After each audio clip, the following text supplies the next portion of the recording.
बिस्मिल्लाहिर्रहमानिर्रहीम। अलियास बुखारी आपकी खिदमत में हाज़िर। इंग्लिश का एक टॉपिक हमारा चल रहा था, फिगर ऑफ स्पीच। तो फिगर ऑफ स्पीच का आज पार्ट 2 है। 2 में सबसे पहला जो फिगर ऑफ स्पीच है वो है एपिग्राम। एपिग्राम क्या होता है? A witty saying. An epigram is a concise, witty and often paradoxical statement or poem that expresses a thought or observation in a clever or amusing way. Epigram word का जो मतलब है, इसका मतलब है नुक्ता। अब नुक्ता क्या है? इसको दिमाग में बैठाने के लिए, याद रखने के लिए याद रखें कि एपिग्राम जो है इसका मतलब होता है नुक्ता। अब नुक्ता क्या है? नुक्ता ये है कि कोई भी बात एक छोटी सी कहना, लेकिन उसका मतलब बहुत बड़ा हो, यानी कि उसके पीछे बहुत ढेर सारी जो है ना वो मवाद छुपा हुआ हो, इसको जो है एपिग्राम कहते हैं। वो एक नुक्ते की बात होती है। तो इसकी एग्जांपल क्या है? Action speak louder than words, यानी कि अल्फाज से ज़्यादा एक्शन बंदे के बोलते हैं। The pen is mightier than the sword, all that glitters is not gold, a stitch in time saves 9, better late than never, यानी कि आप लेट हो जाएं लेकिन कभी ना पहुंचने से बेहतर है। अक्सर रोड के किनारों पे लिखा होता है, कभी ना पहुंचने से देर से पहुंचना बेहतर है। मतलब ये कि आप एहतियात से गाड़ी चलाएं। There are no gains without pain, यानी कि टेंशन, परेशानी लिए बगैर या मुसीबत को बर्दाश्त किए बगैर आपको कोई फ़ायदा हासिल नहीं होता, या मुशक्क़त बर्दाश्त किए बगैर आपको कोई फ़ायदा हासिल नहीं होता। तो अब एपिग्राम है क्या? These statements are short, pithy and often contain a universal truth और ऑब्जर्वेशन अबाउट लाइफ, यानी कि ज़िंदगी के मतलब कोई ऑब्जर्वेशन या कोई यूनिवर्सल ट्रूथ होता है एपिग्राम में। तो अभी हमने जो है ना ये 6 एग्जाम्पल देखी हैं। तो एपिग्राम को याद रखने के लिए ज़हन में सिर्फ इतनी सी बात रखें कि इसका लफ्ज़ी मतलब होता है नुक्ता। नुक्ते से मुराद क्या है कि एक विटी सेइंग है, इसमें एक अक्लमंदाना कौल शामिल होता है, जिसमें एक जुमला होता है लेकिन उसके अंदर बात बहुत बड़ी छुपी हुई होती है। इसको बोलते हैं एपिग्राम। अगला जो हमारा फिगर ऑफ स्पीच है वो है ऑक्सीमोरॉन। ऑक्सीमोरॉन क्या होता है? An oxymoron is a figure of speech that combines contradictory terms. याद रखें, इसमें contradictory terms होती हैं और ideas, या फिर ideas होता है contradictory, एक दूसरे के against, to create a new often paradoxical meaning, जैसे bitter sweet and living dead। अब देखें, bitter भी है और sweet भी है, living भी है और dead भी है, यानी कि दो opposite meaning इस्तेमाल किए जाते हैं। Uses a two words phrase where the words contradict one another to give positive meaning. Oxymoron में ये आपने जहन में याद रखना है कि दो ऑपोजिट वर्ड का इस्तेमाल करके एक पॉजिटिव मीनिंग क्रिएट किया जाता है। एग्जाम्पल इसकी देखें, शी इज़ प्रिटी अगली, द साउंड ऑफ साइलेंस, यानी कि खामोशी की आवाज़। खामोशी की आवाज़ क्या हो सकती है? इसमें बहुत डीपर मीनिंग होते हैं, बहुत deeper meaning. Sound of silence क्या होता है? यानी कि बाज़ औक़ात हम देखते हैं कि हमारे माहौल, हमारे मुआशरे में कुछ ऐसे लोग होते हैं जो कि बोल नहीं सकते, किसी के आगे हाथ नहीं फैलाते, लेकिन वो सफ़ेद पोश होते हैं, यानी कि उनको ज़रूरत होती है चीज़ की। तो कुछ लोग ऐसे होते हैं जो ऐसे लोगों को पहचान लेते हैं। तो इसका मतलब है कि उन्होंने साउंड ऑफ साइलेंस, यानी कि हम उन लोगों की खामोशी की आवाज़ अंदर से थी जो उन्होंने पहचान ली, इसको बोलते हैं साउंड ऑफ साइलेंस। उसके बाद bitter sweet, living dead, alone together, यानी कि अलॉन जो है अकेला भी, टुगेदर इकट्ठे भी। डीफनिंग साइलेंस, ओपन सीक्रेट, सीक्रेट भी है और फिर ओपन भी है। अलॉन टुगेदर ये रिपीट हुआ है। तो याद रखें, ऑक्सीमोरॉन क्या होता है? These phrases combine contradictory term to create a unique and often thought provoking expression, यानी कि दो कॉन्ट्राडिक्टरी वर्ड यूज करके एक पॉजिटिव मीनिंग लिया जाता है, इसको बोलते हैं ऑक्सीमोरॉन। अगला जो हमारे पास है वो है ओनोमाटोपिया। ओनोमाटोपिया अगर आप इंग्लिश में डिक्शनरी में सर्च करेंगे तो ओनोमाटोपिया का मतलब होता है आवाज़, जिसको सोत बोलते हैं ना, सोत का मतलब आवाज़ होता है। Onomatopoeia is a figure of speech in which words imitate the sound they represent. Example include buzz, hiss, crash and move. यानी कि जानदारों की या बेजान चीज़ों की जो आवाज़ है वो ओनोमाटोपिया है। अब एग्जाम्पल देखें, certainly here are some examples of onomatopoeia. Buzz, the sound of a bee, जो है मक्खी की आवाज़ को बज़ बोलते हैं। Sizzle, the sound of frying food. Boom, the sound of an explosion, जब कोई धमाका होता है। Mew, the sound of a cat. Splash, the sound of water hitting a surface, पानी जब किसी जगह पर पड़ता है तो वो स्प्लैश आवाज़ आती है। Hiss, the sound of a snake, snake की जो आवाज़ है उसके चलने की आवाज़। उसके बाद beep, the sound of a car horn, गाड़ी का जो हॉर्न होता है उसकी आवाज़। Whistle, the sound of air passing through a small opening. Cuckoo, the sound of a cuckoo bird. Roar, the sound of a lion. ये ज़्यादा example लिखने का मकसद ये है कि आपके दिमाग में बात बैठ जाए और इसको आप फिर भूले नहीं, और इसको बार बार रिपीट करेंगे तो आपको ये भूलेगा इंशाल्लाह नहीं। तो ओनोमाटोपिया का वर्ड का मतलब क्या है? आवाज़। तो आवाज़ किस चीज़ की? जानदार या बेजान चीज़ों की जो आवाज़ होती है उसको ओनोमाटोपिया कहते हैं। उसके बाद है चैसमिस। चैसमिस क्या होता है? CHIASMAS, चैसमिस। Chasmis is a rhetorical device in which words, phrase, or concepts are repeated in reverse order to create a balanced and contrasting structure. Rhetorical device का मतलब होता है, रिटोरिकल कहते हैं खताबत को ना, खताब करना। तो ये खताब करने वाली डिवाइस है, यानी कि आप खताब करते हुए ये बात ज़्यादा इस्तेमाल करते हैं चैसमिस को। वो किस तरह मैं भी बताता हूँ। और इसमें रिवर्स आर्डर होता है, यानी कि बात उल्ट करके बयान की जाती है। यानी कि जब आपने एक बात बोल दी है, आगे उस बात का आप उल्ट जो है वो बयान कर रहे होते हैं, इसको चैसमिस बोलते हैं। It often create a sense of symmetry and emphasise, और ये किस लिए होती है? बात पर जोर डालने के लिए। अब एग्जाम्पल मैं आपको बताता हूँ, इस एग्जाम्पल से आपको बिल्कुल क्लियर हो जाएगा। एन एग्जाम्पल ऑफ चैसमस इज, यहाँ स्पेलिंग थोड़ी मिस्टेक है तो स्पेलिंग को इग्नोर कीजिएगा, लिखते हुए थोड़ा सा हो जाता है समटाइम। एन एग्जाम्पल ऑफ चैसमस, ये MAS है, is the famous quote bye John F Kennedy. John F Kennedy की एक ज़बरदस्त एग्जाम्पल है चैसमस की, देखें। Ask not what your country can do for you. वो कहता है कि ये ना कहो कि कंट्री आपके लिए क्या कर सकता है। Ask not what your country can do for you, ये ना कहो कि कंट्री आपके लिए क्या कर सकता है। Ask what you can do for your country, बल्कि ऐसा ऐसा पूछो या ऐसा कहो। आस्क का सम टाइम मतलब होता है कहना और सम टाइम मतलब होता है पूछना, तो आप दोनों इस्तेमाल करें, कोई इशू नहीं है। आस्क कहो what you can do for your country, बल्कि आप मुल्क के लिए क्या कर सकते हैं। तो देखें ये एक कंट्राडिक्टरी वर्ड्स इस्तेमाल हुआ है, यानी कि बहुत डीपर मीनिंग इसमें, यानी कि वो कह रहा है ask not what your country can do for you, ये ना कहो कि कंट्री आपके लिए क्या कर सकता है, यानी कि मुल्क आपके लिए क्या कर सकता है। वो कहता है ask what you can do for your country, बल्कि ऐसा कहो कि आप कंट्री के लिए क्या कर सकते हो।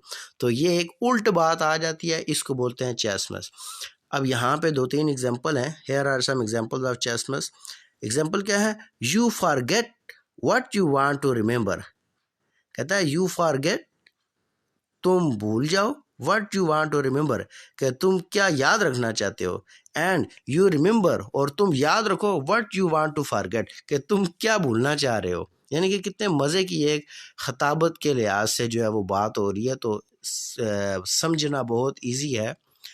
आगे है it's not the man in my life that count, it is a life in my man, यानी कि उल्ट है। आगे सारी एग्जाम्पल मैंने ज़्यादा इसीलिए दिए हैं ताकि कंसेप्ट आपके माइंड में बैठ जाए। Love as if you would one day had, and had as if you would one day love. आगे है fair is foul and foul is fair. Injustice anywhere is a threat of justice everywhere. It is boring to eat, to sleep is fulfilling. when the going gets tough, the tough get going, work to live and do not live to work। यानी कि बहुत मज़े के हैं। अगर आप एक दफ़ा वर्ड को अपने जहन में बैठा लें कि इस वर्ड का मतलब क्या है, तो फिर आपके लिए मुश्किल नहीं होगा। उसके बाद है पैराडॉक्स। पैराडॉक्स क्या होता है? A paradox is a statement or situation that appears to be contradictory or absurd but may actually expresses the truth or insight।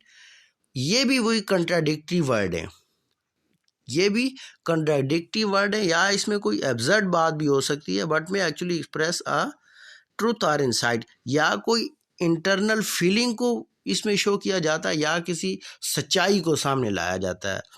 It often involve self contradictory preposition. इसमें सेल्फ कंट्राडिक्टरी प्रीपोजिशन जो होते हैं उसको सामने लाया जाता है। when examined closely reveals a deeper meaning or resolution। अब जब क्लोजली इसको आप देखेंगे तो आपके सामने एक डीपर मीनिंग छुपे हुए होंगे उस कॉल के अंदर। Is a statement which contradicts itself. ये वो स्टेटमेंट है जो कंट्राडिक्ट करती है खुद को ही। कैसे? ही इज़ अ वाइज फूल। अब देखें, वाइज जो है वो अक्लमंद होता है, फूल क्या होता है? बेवकूफ़। ही इज़ अ वाइज फूल, वो जो है अक्लमंद बेवकूफ़ है। It is the beginning of the end. Beginning और एंड आपस में क्या है? कंट्राडिक्ट है। लेस इज़ मोर जो है थोड़ा ज़्यादा है। देखें, इसको एक दफ़ा मैं आपको समझा देता हूँ, गौर से ज़रा सुन लें। लेस इज़ मोर का मतलब क्या है? मिसाल के तौर पे मैं ये कह रहा हूँ कि मेरे पास अगर मालो दोलो थोड़ा है, तो मैं उस पर मुतमईन हूँ। मैं अगर 100% मुतमईन हूँ, तो इसका मतलब है मैं ये कहूँगा कि मेरे पास थोड़ा है लेकिन बहुत अल्लाह का दिया हुआ, फिर भी लाख लाख शुक्र है, किसी की मोहताजी नहीं है, कोई परेशानी नहीं है, कोई टेंशन नहीं है। तो इसका मतलब ये होगा लेस इज़ मोर, यानी कि थोड़ा बहुत है। तो इसमें कितने डीपर मीनिंग जो है वो छुपे हुए हैं। सिर्फ गौर करने की देर है। अगर आप जहन में गौर करेंगे, दिमाग को आप लगाएंगे, तो आपको ये बिल्कुल आसान लगेंगे। आगे नंबर 4 पे, I know that I know nothing. इसमें भी देखें ज़रा, आई नो दैट कहता है मैं जानता हूँ, आई नो नथिंग कि मैं कुछ भी नहीं जानता। मिसाल के तौर पे इसमें आप ये देखें कि बंदा ये कह रहा है आई नो दैट, मैं जानता हूँ, आई नो नथिंग कि मुझे कुछ नहीं पता। यानी कि एक बंदा मुझसे कोई बातें पूछ रहा है, तो मैं उसको ये कहूँगा भाई मैं जानता हूँ कि मुझे कुछ नहीं पता इस बारे में। आपको अगर नहीं पता, लेकिन मैं अपने आप को जानता हूँ कि मुझे कुछ भी पता नहीं है। यानी कि कितने डीपर मीनिंग इसमें छुपे हुए हैं पैराडॉक्स में। उसके बाद है you have to be cruel to be kind. अब इसके भी देखें कितने डीपर मीनिंग है। अगर आप एक दफ़ा स्टेटमेंट पढ़ते हैं तो आपको इसकी बिल्कुल समझ नहीं आएगी। 3-4 दफ़ा इसी स्टेटमेंट को आप रिवाइज करेंगे तो आपके दिमाग में ये बहुत मज़े की बैठेगी। कैसे? You have to be cruel to be kind, यानी कि इसमें ये क्या कह रहा है? You have to be cruel to be kind. कहता है कि अगर आप जुल्म के साथ बी काइंड को हो जाते हो, तो फिर आप जो है उसके साथ जुल्म कर रहे होते हो, आप उसके साथ भी जुल्म कर रहे होते हो। यानी कि इसमें सिर्फ क्या है कि डीपर मीनिंग छुपे हुए हैं। उसके बाद अंडरस्टेटमेंट क्या है? अंडरस्टेटमेंट का लफ्सी मतलब ये होता है कि किसी बात को डिग्रेड कर देना। अंडरस्टेटमेंट हम अक्सर इस्तेमाल करते हैं, यार आप जो है ना मुझे अंडर एस्टिमेट कर रहे हो। अंडर एस्टिमेट का वर्ड हम इस्तेमाल करते हैं। तो अंडर स्टेटमेंट का मतलब है कि किसी बात को बहुत ज़्यादा बढ़ा के बयान करना, या बात बहुत बड़ी है लेकिन उसको बिल्कुल हल्का लेना, अंडर एस्टिमेट करना। Under statement is a figure of speech in which a situation, event, or idea is intentionally represented as less significant or serious than it actually is। अभी मैंने आपसे बोला कि ऐसी सिचुएशन, इवेंट और आइडिया इंटेंशनली जानबूझकर उसको रिप्रेजेंटेड करना एज लेस सिग्निफिकेंट, कि वो कम है, और serious than it actually is, यानी कि या फिर उसको बहुत ज़्यादा सीरियस ले लेना हालांकि वो एक्चुअली इतनी है नहीं है। It often involves downplaying the importance or magnitude of something for rhetorical effect or ironic emphasize।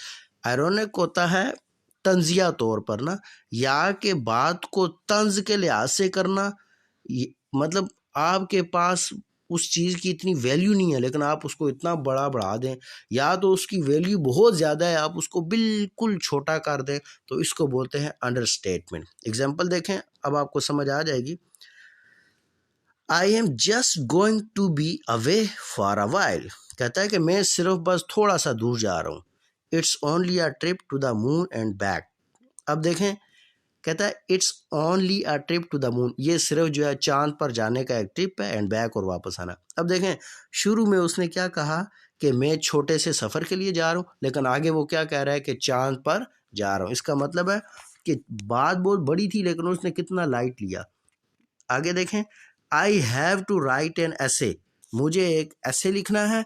It's just a small project, ये एक छोटा सा काम है, कोई इतना बड़ा प्रोजेक्ट नहीं है।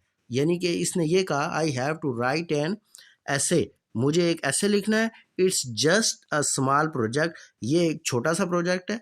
अब देखें आगे क्या कहेगा, only about 10,000 words or so, आगे कह रहा है कि ये सिर्फ 10,000 वर्ड्स का एक प्रोजेक्ट है या फिर इतना ही। अब आप देखें कि पहले उसने कहा कि छोटा सा ऐसे मैंने लिखना है, जो है छोटा सा प्रोजेक्ट है, लेकिन आगे कह रहा है कि 10,000 वर्ड्स। इसका मतलब है कि बात जो है उसने की तो छोटी सी है लेकिन आगे एक्चुअली वो बहुत बड़ी बात है। आगे क्या है, it's a bit chilly today, कहता है कि बाहर जो है it's a bit chilly today, यानी कि आज बड़े मज़े का दिन है। अब आगे क्या कह रहा है, when it's freezing cold outside, और बाहर इतनी ठंड पड़ रही है जैसे कोई चीज़ फ्रीज हो रही है। तो देखें कितना कंट्राडिक्ट इस्तेमाल कर रहा है, बात को अंडर एस्टिमेट कर रहा है। अंडरस्टेट किस तरह कर रहा है, यानी कि छोटी बात को या बहुत बड़ा बढ़ा रहा है या बड़ी बात को बिल्कुल छोटा ले रहा है। आई am just a little tired, कहता है मैं जो है ना थोड़ा सा बस थक गया हूँ। व्हेन, जब, someone has been awake for days, कहता है जब किसी ने दिनों के लिए जो है वो जगा दिया हो। तो यानी कि थोड़ा हुआ थका है लेकिन सोया हुआ दिनों के हिसाब से। आगे है last example, I only have $2 million, कहता है मेरे पास सिर्फ और सिर्फ $2 मिलियन है। पहले कहता है आई ओनली, ओनली का मतलब सिर्फ, इसका मतलब है कुछ थोड़े बहुत पैसे होंगे, लेकिन आगे क्या कह रहा है, $2 मिलियन, $2 मिलियन। तो बात छोटी सी उसको कितना बड़ा बढ़ा रहा है, या बात बहुत बड़ी है उसको छोटा सा लेना, इसको कहते हैं अंडरस्टेटमेंट।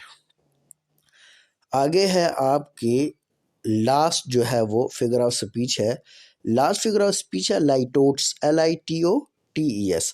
लाइटोट्स क्या होता है, litotes is a figure of speech that involves making an understatement by denying the opposite of what is meant.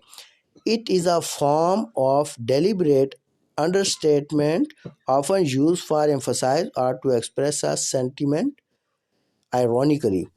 अच्छा, ऊपर जो हमने पढ़ा उससे ये थोड़ा सा मिलता जुलता है। इसमें भी जो है वो अंडरस्टेटमेंट किया जाता है ओपोजिट को बोल के। अब होता क्या है, किस तरह कि थोड़ा सा उस इसमें और उसमें डिफरेंट है। इसमें जो है वो पॉजिटिव ऊपर आयरॉनिकली लिया जाता है, अभी हमने बोला आयरॉनिकली, लेकिन लाइटोट्स में पॉजिटिव मीनिंग लिए जाते हैं। इसमें जो है वो नेगेटिव मीनिंग नहीं लिए जाता है, ना आयरनी इस्तेमाल की जाती है। एग्जांपल इसकी देखें, he is not the brightest bulb in the box.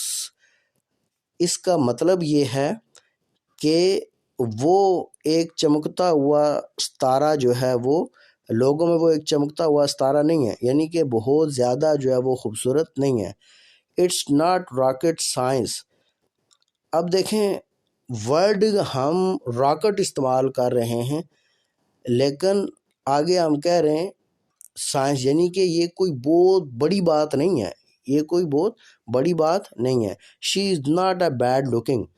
दूसरे अल्फाज में आसान अगर मैं आपको बताऊं, लाइटोट्स का मतलब ये है नेगेटिव मीनिंग यूज़ करके पॉजिटिव मीनिंग लेना लाइटोट्स कहलाता है। एक दफ़ा फिर देखें, लाइटोट्स क्या है, नेगेटिव मीनिंग यूज़ करके पॉजिटिव मीनिंग लेना, इसको लाइटोट्स कहते हैं। जैसे she is not a bad looking, वो जो है इतनी बुरी नज़र नहीं आ रही। अब बैड तो होता है बुरी नज़र आना, बुरा, लेकिन हम पॉजिटिव मीनिंग लेना चाह रहे हैं कि वो इतना बुरा नहीं है, वो इतनी बुरी जो है वो नज़र नहीं आ रही है। तो ये था लाइट ओट्स। आज का हमारा टॉपिक यही था, जिसमें सबसे पहले जो है वो हमने देखा कि एपिग्राम क्या होता है। तो एपिग्राम एक नुक्ता होता है, विटी सेइंग होता है, बात छोटी सी होती है लेकिन उसमें डीपर मीनिंग छुपे होते हैं, जैसे a stitch in time saves nine, there is no gain without pain. उसके बाद ऑक्सीमोरॉन होता है। ऑक्सीमोरॉन दो वर्ड का यूज़ किया जाता है, कंट्राडिक्ट होते हैं लेकिन पॉजिटिव मीनिंग इस्तेमाल किए जाते हैं, जैसे शी इज़ प्रेटी अगली। उसके बाद the sound of silent bitter sweet living dead etcetera. उसके बाद ओनोमाटोपिया। ओनोमाटोपिया बहुत आसान है, जानदार या बेजान चीज़ों की आवाज़ को बोलते हैं, जैसे buzz, the sound of a bee. ये एग्जांपल आपके सामने। उसके बाद चैसमस क्या है? चैसमस रिटोरिकल डिवाइस है, यानी कि खताबत के दौरान इस्तेमाल की जाती है। मिसाल के तौर पे ask not what your country can do for you. ये ना कहो कि आपका मुल्क आपके लिए क्या कर सकता, आस्क बल्कि कहो what you can do for your country, बल्कि ऐसे कहो कि आप अपने मुल्क के लिए क्या कर सकते हो। उसके बाद ये एग्जांपल दी हुई हैं, आप इनको पढ़ेंगे आपको ये तैयार हो जाएगा। उसके बाद है पैराडॉक्स, हमने पढ़ा था। पैराडॉक्स में भी जो है वो डीपर मीनिंग छुपे होते हैं, और ये कंट्राडिक्ट खुद को जो है कंट्राडिक्ट कर रहा होता है वर्ड। मिसाल के तौर पर लेस इज मोर, थोड़ा बहुत, I know what, I know that, I know nothing. उसके बाद अंडरस्टेटमेंट क्या होता है? अंडरस्टेटमेंट मतलब छोटी सी बात होती है बहुत बड़ा बयान कर देना, या बहुत बड़ी बात को छोटा सा कर देना, जैसे I am just going to be away for a while, it's only a trip to the moon and back. उसके बाद जो है लाइटोट्स, आखिरी फिगर और स्पीच था। लाइटोट्स में क्या होता है कि नेगेटिव मीनिंग यूज़ करके पॉजिटिव मीनिंग लिए जाते हैं, जैसे she is not a bad looking, यानी कि बैड बुरा वर्ड है, इसको यूज़ करके पॉजिटिव मीनिंग लिए जाएं। तो आज हमारा यही टॉपिक था, उम्मीद है कि आपको समझ आ गई होगी। अगर लेक्चर आपको पसंद आए तो लाइक करें, सब्सक्राइब करें। सब्सक्राइब करते हुए ज़्यादा टाइम नहीं लगता आपका, सब्सक्राइब कर दें, थोड़ी सी वीडियो के लिए और चैनल के लिए आपका सपोर्ट हो जाएगा। और कमेंट ज़रूर दीजिए आगे कौन सा जो है वो टॉपिक होना चाहिए। अल्लाह हाफिज़। अगले टॉपिक के साथ फिर हाज़िर होऊंगा। अल्लाह निगहबान।